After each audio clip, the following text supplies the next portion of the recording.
How far would you go to save your child from being sold? What happens when a mother's love becomes deadlier than any weapon? In 1729, Rosa, a Maya slave in Chiapas, discovered her master planned to sell her 5-year-old daughter to pay gambling debts. That night, she turned the hacienda's soap-making vats into instruments of justice. 3 brothers who had terrorized indigenous families for decades died screaming in boiling oil. This is the story of a mother who chose fire over surrender. Before we continue, tell us in the comments where you're watching from and what time it is there. Don't forget to subscribe to the channel and hit that notification bell.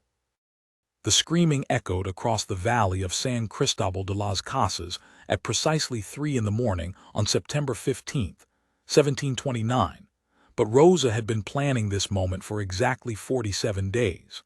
She stood beside the massive iron cauldron, watching the oil bubble and spit like an angry serpent, her face illuminated by flames that danced with the same fury burning in her chest. 47 days since she overheard Don Esteban Morales telling his brothers that little Itzel would fetch a good price at the slave market in Tuxtla. 47 days since her world collapsed and her heart turned to stone. The first to die was Mateo Morales, the youngest brother, barely 22 years old.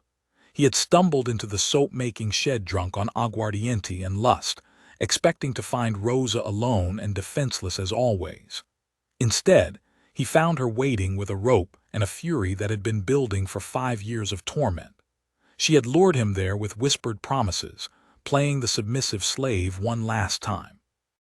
When he reached for her with those same hands that had violated her countless times, Rosa's patience finally snapped. The rope went around his neck before he could scream, and within seconds he was hanging upside down over the cauldron like a side of beef ready for slaughter. But Rosa wasn't ready to kill him yet. She needed answers first. She needed to know if there was any way to save Itzel without bloodshed.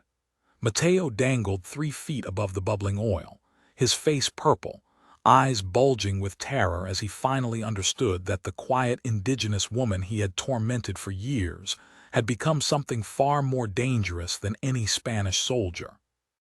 "Where is the bill of sale?" Rosa whispered in perfect Spanish, a language she had hidden her mastery of for 3 years. Mateo's shock at hearing her speak his tongue correctly was almost as pronounced as his fear of the boiling death below him. "I know you've already written it. Tell me where it is and I'll make this quick." Mateo gurgled something incomprehensible, spittle flying from his mouth as he swayed above certain death. Rosa lowered him another inch. The heat from the oil made his hair curl and smoke. "The document, Mateo. Where is it?" This time he found his voice, screaming directions to his bedroom, begging for mercy, promising to tear up the papers. But Rosa had learned long ago that promises from Spanish masters were worth less than the dirt beneath her fingernails. She had discovered the truth about Itzel's fate during the Feast of San Miguel, when the 3 Morales brothers thought all the slaves were too drunk on pulque to understand their Spanish conversations. Rosa had been serving them at dinner, invisible as always, when Don Esteban casually mentioned that the child would bring 500 pesos in Tuxtla, enough to cover his losses at the cockfights in Comitan. His brothers had laughed, joking about how the buyers in Tuxtla preferred young girls for reasons that made Rosa's stomach turn. That night, she lay on her straw mat holding Itzel close, feeling her daughter's small heart beating against her chest, and made a decision that would stain her soul forever. Rosa was no ordinary slave. Born in the mountains of Chamula, she was the daughter of a Maya priestess who knew the old ways, the ancient ceremonies that Spanish priests had tried to destroy but could never fully erase. Her mother had been killed for practicing witchcraft, which meant helping other indigenous women give birth safely and teaching them which plants could prevent pregnancy or end unwanted ones. Rosa had inherited not just her mother's knowledge of healing herbs, but also her understanding of poisons, her ability to read people's souls, and most importantly, her absolute refusal to bow before men who claimed ownership of other human beings. When the Spanish conquistadors brought her to the Morales hacienda 5 years ago, she was already pregnant with Itzel. The father was a Tzotzil warrior who died fighting Spanish soldiers, and Rosa carried both his memory and his unborn child like sacred relics. She had planned to escape to the mountains after Itzel's birth, but the baby arrived during the rainy season when the passes were flooded and travel impossible. By the time the roads cleared, Itzel was too young for such a dangerous journey, and Rosa found herself trapped in a cycle of waiting for the right moment that never seemed to come. The Morales brothers had built their wealth on the suffering of Maya families they had enslaved to work their sugar plantations. Don Esteban, the eldest at 34, was a sadist who found pleasure in psychological torture. He would force parents to choose which of their children would be sold, or make slaves watch as their family members were whipped for invented infractions. Mateo, hanging now above the boiling oil, specialized in sexual violence, systematically raping the younger women and bragging about it to his brothers. The middle brother, Carlos, was perhaps the worst of all because he combined the cruelty of his siblings with an intelligence that made him truly dangerous.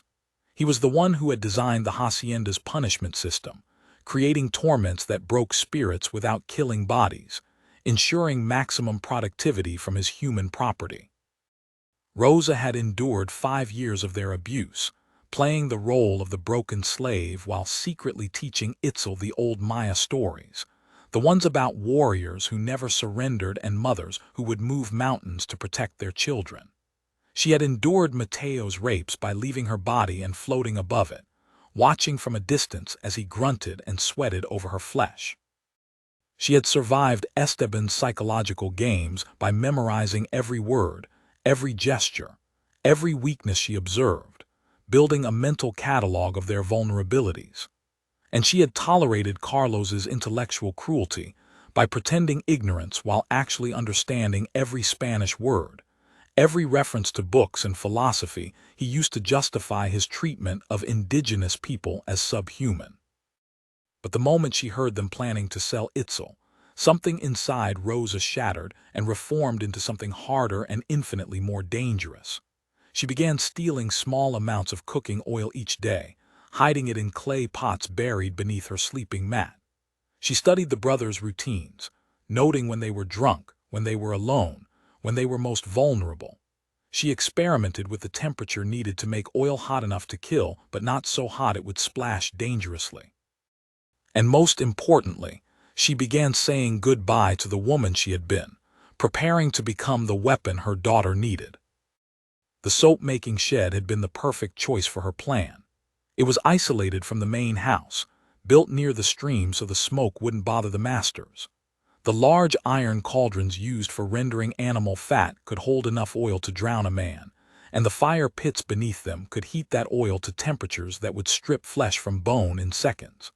Rosa had been assigned to soap-making duty 2 months ago, which gave her unlimited access to the location and equipment she would need. She had also convinced the other slaves that she was working late shifts to increase production, ensuring she would be alone when the time came for justice. Now, watching Mateo swing above the bubbling oil like a pendulum marking time until his death, Rosa felt a strange calm descend over her. This was the moment she had been preparing for, the moment when she would either save her daughter or die trying. There would be no middle ground, no compromise, no mercy. The 3 Morales brothers had shown none to her people, and she would return their cruelty with interest. "Please," Mateo gasped, his voice barely audible above the sound of boiling oil. "I can help you escape. I can give you money. I can." But Rosa had heard enough lies from Spanish masters to last several lifetimes. She began lowering the rope inch by inch, watching his face transform from desperation to terror to acceptance as he realized that his victim had become his judge, jury, and executioner. The oil reached his hair first, causing it to burst into flames with a sound like paper burning. Mateo's screams reached a pitch that seemed to pierce the night itself, echoing off the mountains that surrounded the valley. Rosa watched without emotion as the man who had violated her body dozens of times discovered what real violation felt like. The oil consumed him slowly, deliberately, giving him time to understand exactly what was happening and why. When the screaming finally stopped, Rosa pulled out the charred remains and threw them behind the shed where the dogs would dispose of the evidence. One brother down, two to go. But the hardest part wasn't the killing, it was what came next. Because Carlos and Esteban would notice Mateo's absence by morning, and Rosa needed to be ready for them. She needed to clean the cauldron, reset the fire, and prepare for the most dangerous 12 hours of her life. The night was only beginning, and justice had a very long list. Dawn broke over the hacienda like a bloodstain spreading across white cloth, and Rosa knew she had perhaps 3 hours before Carlos and Esteban discovered their brother's absence. She had spent the remaining darkness cleaning every trace of Mateo from the soap-making shed, scrubbing the cauldron until it gleamed, disposing of his clothes in the fire, and rehearsing the performance that would keep her alive long enough to complete her mission. When the morning bell rang calling slaves to their duties, Rosa was already at her station, stirring a fresh batch of soap as if nothing had changed in her world. But everything had changed. For the first time in 5 years, Rosa woke up without the crushing weight of helplessness in her chest. Mateo was dead, and the knowledge filled her with a fierce joy that she had to carefully hide behind her usual mask of submission. She had crossed a line that could never be uncrossed, and the crossing had liberated something inside her that felt almost divine. She was no longer Rosa the victim. She was Rosa the hunter, and she had prey to stalk. Carlos appeared first, strutting across the courtyard with his usual arrogance, completely unaware that death was watching him from behind submissive eyes. He was dressed in his finest clothes for the journey to Comitan, where he planned to meet with potential buyers for Itzel. The sight of him filled Rosa with such rage that she had to grip the stirring paddle until her knuckles went white to keep from grabbing the nearest weapon and ending him immediately. But patience was her greatest advantage now. Carlos was intelligent, suspicious, and well-armed. Killing him would require perfect timing and a trap he couldn't see coming. "Where is Mateo?" Carlos demanded as he approached the soap-making shed. "He was supposed to help me load the cart this morning." Rosa kept her eyes downcast, playing the role she had perfected over years of survival. "I have not seen the young master since yesterday evening, senor. Perhaps he is still sleeping." Carlos frowned, clearly irritated by his brother's absence, but not yet suspicious. Mateo's reputation for drinking and whoring meant his disappearances weren't unusual, just inconvenient. But Rosa saw something else in Carlos's expression that made her heart race with anticipation rather than fear. He was looking at her differently this morning, his gaze lingering on her body in a way that suggested his plans for the day included more than just business in Comitan. She had noticed this change in his behavior over the past few weeks, the way his eyes followed her movements, the excuses he found to touch her hand when she served his meals. Carlos was working up the courage to take what Mateo had been taking freely, and Rosa realized this weakness could be the key to destroying him. "Actually, Rosa," Carlos said, his voice taking on the false gentleness that Spanish masters used when they wanted something from their slaves, "I need to speak with you privately before I leave for Comitan. Meet me in the library after the morning meal. There are some arrangements we need to discuss regarding your daughter." The threat was clear even though he wrapped it in silk. Rosa nodded submissively, but inside she was already planning how to turn his lust into his doom. The library was Carlos's private sanctuary, filled with books he had imported from Spain to prove his sophistication to visiting dignitaries. It was also completely isolated from the rest of the house, with thick walls that would muffle any sounds that might arise during their discussion. Rosa had cleaned this room hundreds of times, and she knew every hiding place, every potential weapon, every advantage she could exploit. More importantly, she knew that Carlos always locked the door during his private meetings, a habit that would work perfectly for her purposes. When she arrived at the appointed time, Carlos was waiting behind his massive oak desk, a glass of wine already poured despite the early hour. He gestured for her to close the door behind her, and Rosa heard the click of the lock with satisfaction rather than fear. He had just trapped himself in a room with a woman who had spent the night learning how to kill without hesitation. "Sit down, Rosa," Carlos commanded, pointing to a chair positioned directly in front of his desk. But Rosa remained standing, keeping her distance, her mind calculating angles and escape routes even as she maintained her subservient posture. "I have been thinking about your situation," Carlos continued, taking a long sip of wine. "Your daughter is a beautiful child, and there are men in Tuxtla who would pay handsomely for such beauty, but perhaps we could reach a different arrangement." Rosa felt her carefully constructed mask threatening to slip as fury blazed through her veins. The casual way he discussed selling her child, as if Itzel were livestock being evaluated for market, made her want to scream. But she forced herself to remain silent, to let him reveal the full scope of his intentions before she acted. "You see, Rosa, you have certain qualities that I have come to appreciate," Carlos went on, his voice growing thicker with wine and desire. "If you were to become more cooperative with my personal needs, I might be persuaded to keep the child here on the hacienda. She could work in the kitchen, serve in the house, a much better life than what awaits her in Tuxtla." He stood up from behind the desk, moving closer to her with predatory confidence. "All you have to do is show me the same enthusiasm you showed my brother Mateo." The irony was so perfect that Rosa almost smiled. Carlos had no idea that his comparison to Mateo was literally comparing himself to a dead man. Instead, she let tears fill her eyes, a performance that required no acting since the thought of Itzel's fate genuinely broke her heart. "Señor Carlos," she whispered, "you would really let my daughter stay if I please you." "Of course," Carlos lied smoothly, moving close enough that she could smell the wine on his breath. "But you must understand, Rosa, that such arrangements require absolute discretion. No one can know about our special relationship." He reached out to touch her face, and Rosa forced herself not to recoil from his hand.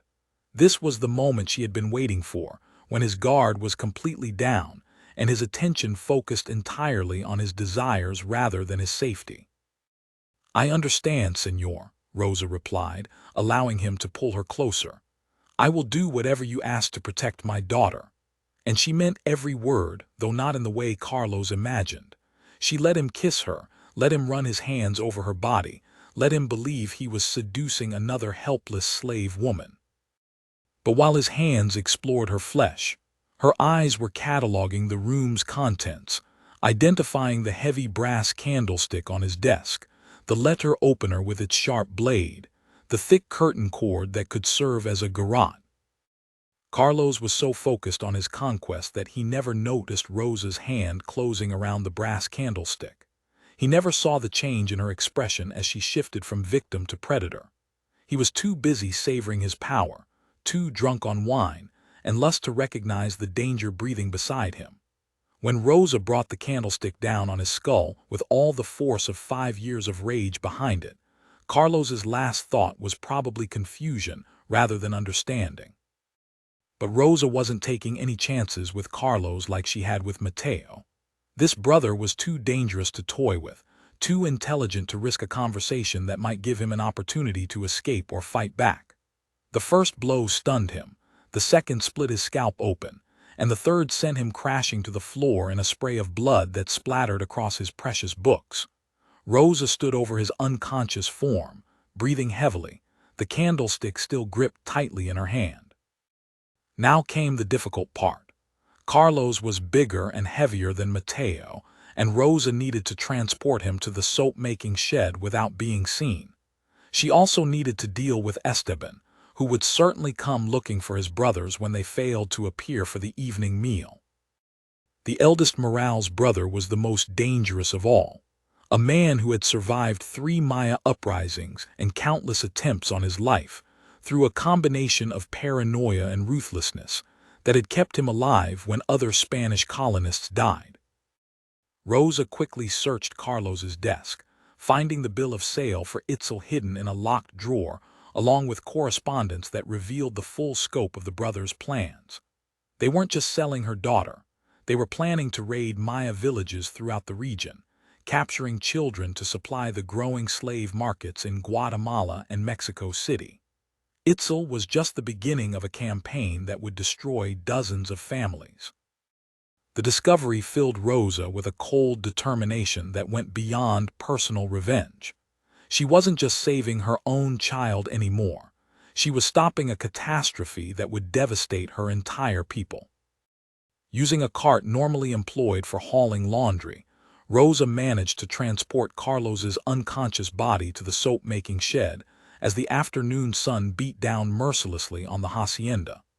The other slaves were working in distant fields, and the house servants were busy with their midday tasks, giving her the privacy she needed to prepare for the final confrontation. She had 2 brothers down and 1 to go, but Esteban would be the greatest challenge of her life. As Rosa prepared the oil for Carlos's execution, she allowed herself one moment to think about Itzel, probably napping in the slave quarters, unaware that her mother was fighting a war for her freedom. Everything Rosa had done and would do was for that little girl who called her Mama in Tzotzil and sang Maya lullabies while playing with cornhusk dolls. Itzel would never know the price her mother paid for her freedom, and Rosa prayed to the old gods that her daughter would never need to understand such darkness. The oil was reaching the perfect temperature when Carlos began to stir, consciousness returning just in time for him to experience his final lesson in power dynamics. Rosa had positioned him exactly like Mateo, hanging upside down over the cauldron, but she had gagged him to prevent any screaming that might alert Esteban prematurely. She needed the eldest brother to come looking for his siblings on his own terms, walking into her trap without knowing he was already dead. Carlos's eyes widened in absolute terror as he realized his situation, the gag muffling his attempts to scream or plead. Rosa stood before him holding the rope that controlled his life, her face a mask of calm determination that must have been more frightening than any expression of rage. "Your brother Mateo died here last night," she said quietly. "He died slowly, screaming for mercy that never came. You're going to join him, but first you're going to help me kill Esteban." The look in Carlos's eyes shifted from terror to confusion, then to a desperate hope as he realized Rosa might spare him in exchange for cooperation.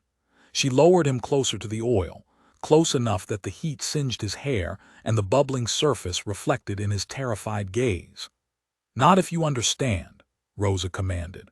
Carlos nodded frantically, tears streaming down his face as he hung helpless above certain death. "Good," Rosa continued. "When I remove the gag, you're going to scream. You're going to scream like you're being tortured, like you're dying slowly, like you need help desperately. Your brother will come running, and when he does, I'll give you a quick death instead of the slow one you deserve." It was a lie, of course. Rosa had no intention of sparing any of the Morales brothers, but Carlos didn't need to know that until it was too late. When she pulled the gag from his mouth, Carlos immediately began screaming with convincing desperation. "Esteban, help me. Please, brother, help me." His voice echoed across the hacienda with genuine terror, and Rosa smiled grimly as she heard distant footsteps running toward the soap-making shed. The trap was set, and the final brother was walking directly into her web. Esteban Morales burst through the door of the soap-making shed with his sword already drawn, expecting to find bandits or rebellious slaves attacking his brother.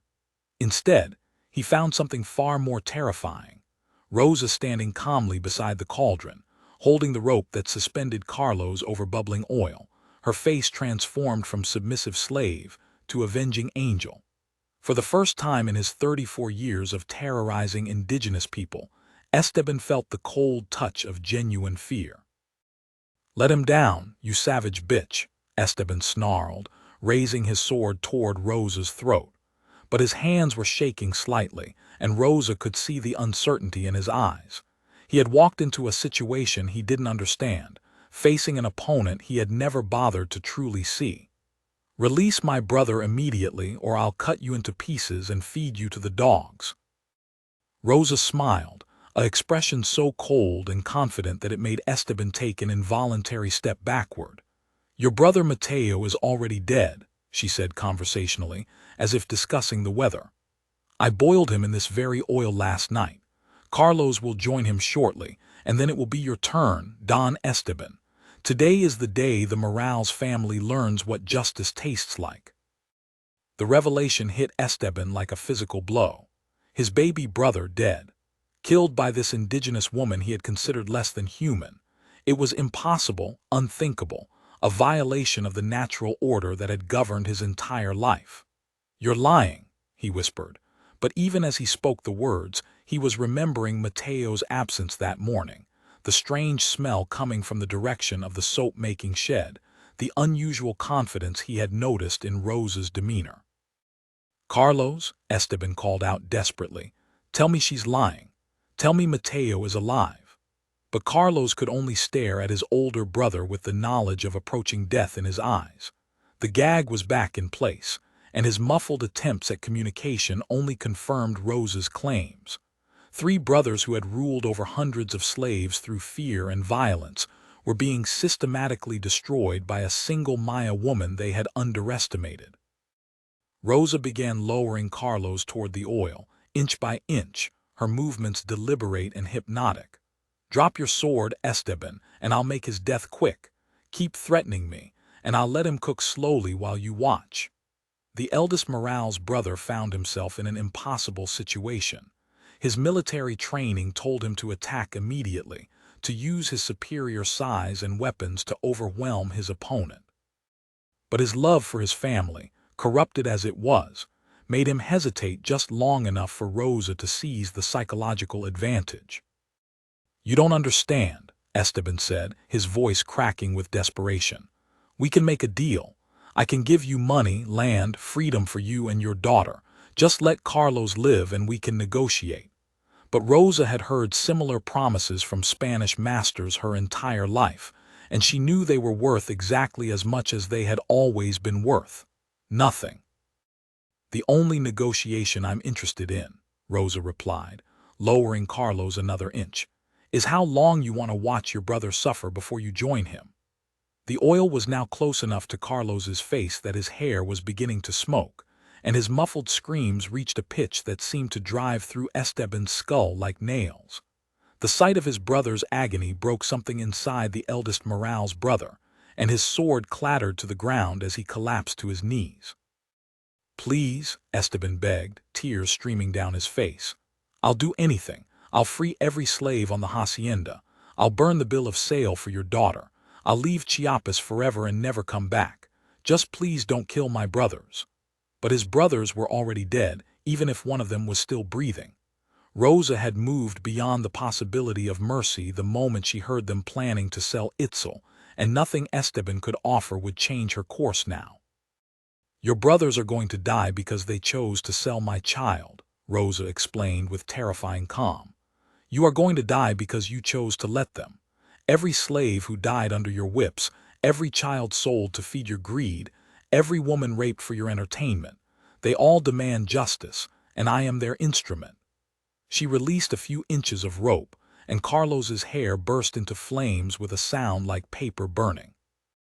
Esteban's scream of anguish echoed across the valley as he watched his brother begin to die. But Rosa wasn't finished with her psychological torture. She had planned this moment for 47 days, and she intended to extract every ounce of suffering from the man who had made her life a living hell. "Do you remember Maria Chica?" Rosa asked conversationally as Carlos writhed above the oil. "The girl you had whipped to death last year for spilling wine on your shirt. She was pregnant, Esteban. You killed 2 people for the crime of clumsiness." "Stop," Esteban sobbed, but Rosa continued her litany of his crimes, reciting each atrocity with perfect recall while Carlos's flesh began to sizzle and pop. "Do you remember little Pedro, the boy you sold to the silver mines for trying to run away? He was 8 years old, Esteban. 8 years old, and you condemned him to die in darkness underground because he wanted to see his mother again." With each name Rosa spoke, she lowered Carlos a little more, until finally his screams stopped and only the sound of boiling oil filled the shed.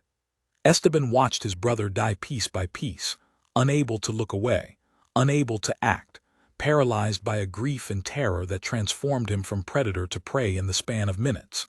When Carlos finally fell silent, Rosa pulled out his remains and threw them behind the shed with the same casual efficiency she had used for Mateo.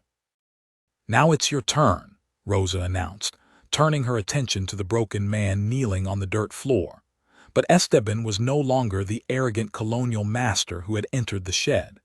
He was a hollow shell filled with grief and disbelief, unable to process the complete destruction of his world.